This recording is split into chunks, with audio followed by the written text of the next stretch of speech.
बस broadly expectation को meet करते हुए नजर पड़े। इनफैक्ट जियो का जो आरपू था एक्सपेक्टेशन से बेहतर रहा है और O2C बिजनेस भी काफ़ी शानदार प्रदर्शन करता हुआ आपको नजर पड़ रहा है। सबसे पहले कंसोलिडेटेड नंबर्स की बात करें, जहां कंसोलिडेटेड रेवेन्यू QOQ 4% बढ़ा है और मुनाफे में भी लगभग 3% का इजाफा आपको देखने को मिल रहा है। 18,645 करोड़ के आसपास का प्रॉफिट नंबर आता हुआ नजर पड़ रहा है। एबिटा भी देखिए 46,000 करोड़ के आसपास आया है। एब्सोल्यूट नंबर 45 से 48,000 के बीच में एक्सपेक्टेशन थी बाजार की।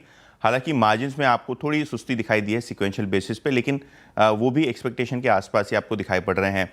अगर हम आरपू की बात करें तो जियो का आरपू जो है 213.70 रुपये पर यूज़र आता हुआ नज़र पड़ रहा है, जो कि 5% की ग्रोथ है ईयर ऑन ईयर बेसिस पे। सब्सक्राइबर्स भी 5G पे काफ़ी शानदार एडिशन हुए हैं। अच्छा, जो रिटेल बिजनेस है जहाँ वीकनेस आपको दिख रही है, उसके 3 रीज़न है। सबसे पहले जो फेस्टिव सीजन Q2 Q3 में डिवाइडेड थी। दूसरा पॉइंट के जो कंज्यूमर है, रिलायंस कंज्यूमर बिजनेस, उसको डीमर्ज किया गया है, तो आप नंबर्स एक्चुअली में कंपेयर नहीं कर सकते QOQ बेसिस पे। और तीसरी बड़ी बात कि क्विक कॉमर्स, देखिए जो ब्लिंकिट है और इंस्टामार्ट है, उसको कॉम्पीट करने के लिए रिलायंस ने अपनी क्विक डिलीवरी सर्विस भी शुरू की है, जहां इनिशियल लॉसेज हैं लेकिन ग्रोथ को उन्होंने कंट्रीब्यूशन किया और शायद इसीलिए रेवेन्यू में आपको 8% की तेजी देखने को मिल रही है। ओके, चलिए बात हो गई। HDFC बैंक के नंबर्स हेल्दी हैं, ग्रोथ ठीक ही है, बट एक्सपेक्टेशन को मीट करता हुआ नंबर आपको दिखाई पड़ रहा है। इनफैक्ट जो नेट प्रॉफिट है 18,650 करोड़ के आसपास आया है। 18,000 करोड़ के आसपास का अनुमान था। ये 12% की साल दर साल ग्रोथ है। नेट इंटरेस्ट इनकम में 6% की ग्रोथ है। अच्छा, ग्रॉस एनपीए नेट एनपीए बिल्कुल फ्लैट हैं QOQ बेसिस पे, तो यहाँ कोई पॉजिटिव सरप्राइज नहीं देखने को मिल रहा है। और प्रोविजंस जो हैं कंपनी ने 2800 करोड़ के आसपास किए, जो पिछले क्वार्टर 3500 करोड़ के थे। एसेट क्वालिटी स्टेबल है और नंबर्स भी स्टेबल दिखाई पड़ रहे हैं HDFC बैंक के लिए। तो 3 चीजें हैं, इसको 3 में स्प्लिट करते हैं। सबसे पहली न्यूज, अर्निंग्स नंबर्स स्टेबल हैं। NII 8%, मुनाफा 4% नीचे है।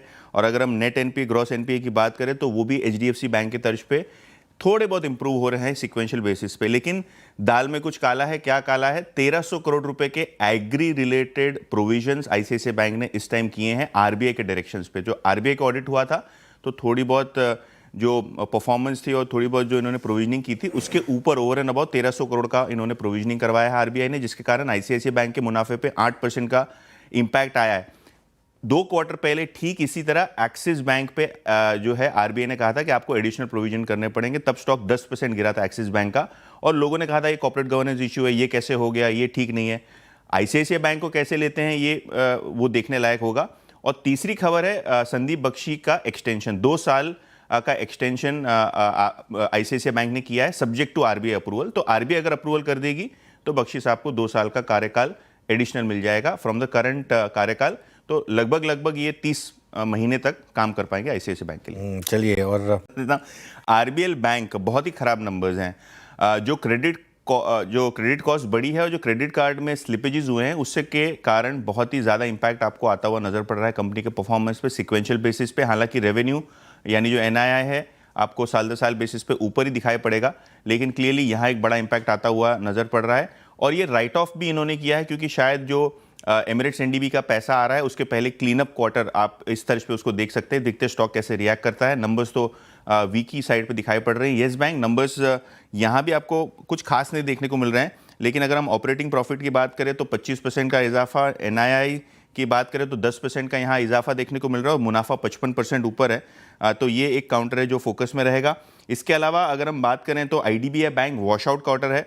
पर्टिकुलरली अगर हम बात करें इसकी तो काफ़ी ख़राब नंबर्स देखने को मिल रहे हैं। 24% NII नीचे है। नेट एनपीए ग्रॉस एनपीए में भी कोई खास सुधार देखने को नहीं मिल रहा है। अगर हम बात करें JB केमिकल्स की तो 21% की प्रॉफिट ग्रोथ है, रेवेन्यू ग्रोथ 14% की देखने को मिल रही है। तो ये भी एक काउंटर है जो फोकस पर रहेगा। ओके।